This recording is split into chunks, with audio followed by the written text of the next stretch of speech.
प्रतिभा देवी सिंह पाटिल की जीवन यात्रा भारतीय लोकतंत्र की उन कहानियों में से एक है जो दिखाती है कि अगर इरादे साफ हो, मेहनत लगातार हो और उद्देश्य समाज की भलाई हो तो एक साधारण गांव से निकलकर देश के सर्वोच्च पद तक पहुंचना भी संभव है। प्रतिभा देवी सिंह पाटिल का जन्म 19 दिसंबर 1934 को महाराष्ट्र के जलगांव जिले के नंदगांव नामक छोटे से गांव में हुआ था। उस दौर में गांव की लड़कियों के लिए शिक्षा तक पहुंचना ही बड़ी बात मानी जाती थी, लेकिन प्रतिभा पाटिल के परिवार ने उन्हें पढ़ाई के लिए प्रेरित किया। उन्होंने जलगांव की आरआर विद्यालय से अपनी शुरुआती शिक्षा पूरी की और बचपन से ही वे अनुशासित, आत्मविश्वासी और नेतृत्व क्षमता वाली छात्रा के रूप में जाने लगी। आगे की पढ़ाई के लिए उन्होंने मूलजी जेठा कॉलेज जलगांव से राजनीति विज्ञान और अर्थशास्त्र में मास्टर डिग्री हासिल की, जो ये दिखाता है कि उन्हें शुरू से ही समाज, शासन और राजनीति को समझने में गहरी रुचि थी। पढ़ाई के साथ साथ वे खेलों में भी काफी सक्रिय रही और खास तौर पर टेबल टेनिस में उन्होंने कई इंटर कॉलेजिएट प्रतियोगिताओं में पुरस्कार और शील्ड जीती, जिससे उनके भीतर प्रतिस्पर्धा, अनुशासन और टीम भावना और मजबूत हुई। इतना ही नहीं, उन्होंने मुंबई के गवर्नमेंट लॉ कॉलेज से कानून की पढ़ाई करते हुए LLB की डिग्री भी हासिल की और ये सब उस समय किया गया जब राजनीति में महिलाओं की भागीदारी बहुत सीमित थी। खास बात ये रही कि वे विधायक बनने के बाद भी अपनी कानून की पढ़ाई जारी रखती रही, जो उनके सीखने के जज्बे को साफ दिखाता है। पढ़ाई पूरी करने के बाद उन्होंने जलगांव जिला न्यायालय में वकालत शुरू की, लेकिन उनका मन सिर्फ अदालतों तक सीमित नहीं रहा। वे समाज की उन महिलाओं और वर्गों के लिए काम करना चाहती थी जो आवाज उठाने में सक्षम नहीं थे।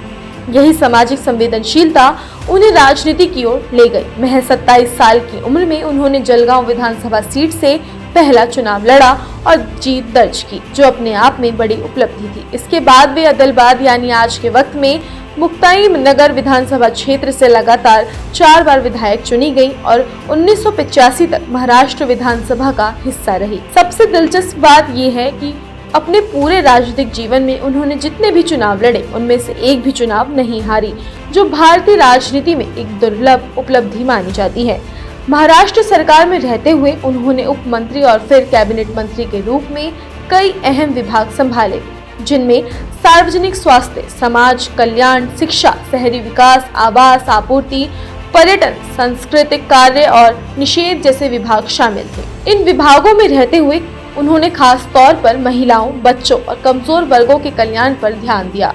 जब वे विपक्ष में रहीं, तब भी उन्होंने अपनी जिम्मेदारी पूरी ईमानदारी से निभाई। 1979 से 1980 के बीच महाराष्ट्र विधानसभा में नेता प्रतिपक्ष की भूमिका निभाई। इसके बाद उनका राजनीतिक सफर राज्य की सीमाओं से निकलकर राष्ट्रीय मंच पर पहुंचा। वे 1985 से 1990 तक राज्यसभा की सदस्य रही, जहां उन्होंने संसदीय कार्य प्रणाली को गहराई से समझा और उपसभापति के रूप में भी कार्य किया। एक खास मौके पर जब डॉक्टर R वेंकटरमन राष्ट्रपति चुने गए थे, तब प्रतिभा पाटिल ने कुछ समय के लिए राज्यसभा की सभापति के रूप में भी जिम्मेदारी निभाई। बाद में वे 1991 के आम चुनाव में अमरावती लोकसभा सीट से सांसद चुनी गई और लोकसभा में हाउस कमेटी की अध्यक्ष भी रहीं। राजनीति के साथ साथ संगठनात्मक जीवन में भी वो बेहद सक्रिय रहीं। वे महाराष्ट्र प्रदेश कांग्रेस कमेटी की अध्यक्ष बनी और पार्टी संगठन को मजबूत करने में अहम भूमिका निभाई। इसके अलावा वे महाराष्ट्र राज्य जल प्रदूषण नियंत्रण बोर्ड की अध्यक्ष रहीं और पर्यावरण संरक्षण जैसे मुद्दों पर भी काम किया। राष्ट्रीय स्तर पर उन्होंने शहरी सहकारी बैंकों और क्रेडिट सोसाइटीज के महासंघ में उपाध्यक्ष और निदेशक के रूप में काम किया तथा राष्ट्रीय सहकारी संघ की गवर्निंग काउंसिल की सदस्य भी रही। अंतर्राष्ट्रीय मंच पर भी प्रतिभा पाटिल ने भारत का प्रतिनिधित्व किया और Nairobi, Puerto Rico, Bulgaria, London, Australia और बीजिंग जैसे देशों में सामाजिक कल्याण, महिला अधिकार और संसदीय लोकतंत्र से जुड़े सम्मेलनों में हिस्सा लिया।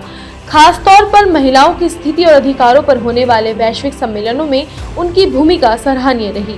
लेकिन अगर उनकी पहचान सिर्फ राजनीतिक पदों से जोड़ दी जाए तो ये उनके जीवन के साथ अन्याय होगा। उन्होंने सामाजिक क्षेत्र में जो काम किए वही उन्हें एक अलग मुकाम पर ले जाते हैं। उन्होंने मुंबई और दिल्ली में कामकाजी महिलाओं के लिए हॉस्टल शुरू किए ताकि महिलाएं सुरक्षित माहौल में आत्मनिर्भर बन सकें। ग्रामीण युवाओं के लिए जलगांव में एक इंजीनियरिंग कॉलेज की स्थापना की, जिससे गांव के बच्चों को बड़े शहरों में भटकना ना पड़े।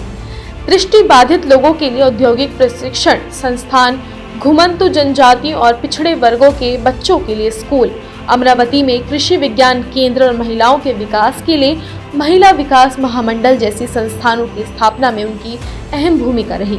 इतना ही नहीं, उन्होंने अमरावती में गरीब महिलाओं के लिए संगीत, कंप्यूटर और सिलाई जैसी ट्रेनिंग क्लासेस भी शुरू करवाई ताकि महिलाएं आत्मनिर्भर बन सके। 1962 में उन्होंने जलगांव जिले में महिला होमगार्ड संगठन की स्थापना की और खुद उसकी कमांडेंट भी रही, जो उस दौर में महिलाओं के लिए बेहद साहसिक कदम था।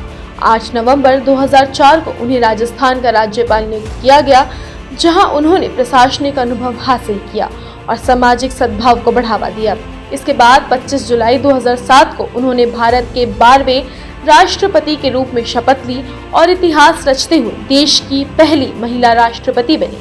राष्ट्रपति पद पर रहते हुए उन्होंने संवैधानिक मूल्यों, गरिमा और सादगी को हमेशा प्राथमिकता दी और अपने पद को सत्ता नहीं बल्कि सेवा का माध्यम माना। निजी जीवन की बात करें तो वे डॉक्टर देवी सिंह राम सिंह शेखावत की जीवन साथी हैं, जो खुद एक शिक्षाविद, समाज सेवी, अमरावती के पहले मेयर और विधायक रह चुके हैं। उनके 2 बच्चे हैं, बेटी ज्योति राठौड़ और बेटे राजेंद्र सिंह। कुल मिलाकर प्रतिभा देवी सिंह पाटिल की कहानी सिर्फ एक महिला के राष्ट्रपति बनने की कहानी नहीं, बल्कि ये उस धैर्य, समर्पण और शांत नेतृत्व की कहानी है जो बिना शोर किए इतिहास रच देता है और हर आम इंसान से ये सवाल पूछता है कि अगर नंदगांव की एक लड़की राष्ट्रपति बन सकती है तो आपके सपनों की ऊंचाई आखिर कितनी है।